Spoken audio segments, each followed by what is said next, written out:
और झूठे होने पे जो है ना वो बात नहीं कर रहे इस वक्त। हम इस पे बात कर रहे हैं कि ये फैसला दुरुस्त है या फैसला दुरुस्त नहीं है।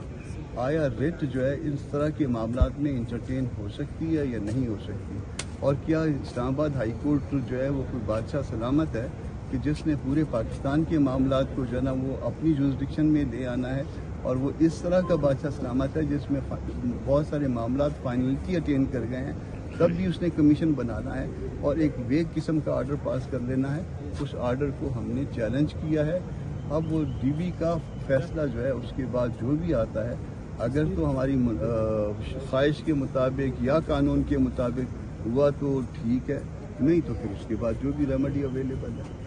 सर ख्वाहिश के मुताबिक या कानून का मतलब इंसान की ख्वाहिश भी होती है ना। मैं समझता हूँ, मैं अगर यहाँ पे आया हूँ तो मैंने अपील फाइल की है, तो मैं उसको अपनी कानून के मुताबिक समझ के फाइल की है ना, तो वो मेरी उसमें ख्वाहिश का भी अमल दखल हो जाता है और कानून का भी अमल दखल हो जाता है। तो अगर मेरी ख्वाहिश ना होती, अगर कानून के मुताबिक ना होती तो यकीनन मेरी ये ख्वाहिश भी ना होती। तो कानून के मुताबिक और मेरे जो है ना उसमें क्लाइंट के मफाद के मुताबिक। ठीक, अगर यहाँ से आपको रेमेडी नहीं मिलती तो फिर नेक्स्ट क्या होगा? फिर इसके बाद सुप्रीम कोर्ट होती है।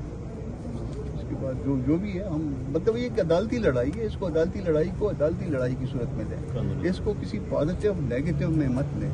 सवाल इतना सा है कि किसी अदालत में अगर किसी केस का चालान आ जाता है और वो केस प्रोसीड कर रही होती है या प्रोसीड कर चुकी होती है, उसके बावजूद भी कमीशन अपॉइंट किया जा सकता है, उसके बावजूद भी रिट जो है इशू हो सकती है। अगर हो सकती है तो फिर आर्डर ठीक है, अगर नहीं हो सकती है तो फिर आर्डर गलत है। सर आपके आर्ग्यूमेंट सर ये कि मौलाना फजल रहमान साहब ने कल अपने मिली यकजहती कौंसिल के इजलास में खिताब करते हुए कहा कि सरदारी साहब का फैसला जो परसेप्शन दी हुई है कि केसेस ख़त्म करने की कोशिश, केसेस ख़त्म करने से मुताल्लिक ऐसी कोई बात हमें आर्डर नहीं। देखिए ये जो मुझे समझ आई है, मैं इसमें पेश हुआ हूँ और मुझे 40 साल हो गए हैं पेश होते हुए मुख्तलिफ अदालतों में। मैं बड़े अदब से और बड़े एहतराम से सारी अदालतों के सामने पेश होता हूँ और बड़े होस्टाइल माहौल में भी पेश होता रहा हूँ, मगर जिस तरह से होस्टाइल माहौल इस केस में क्रिएट किया जाता था, मुझे उसके ऊपर दुख है।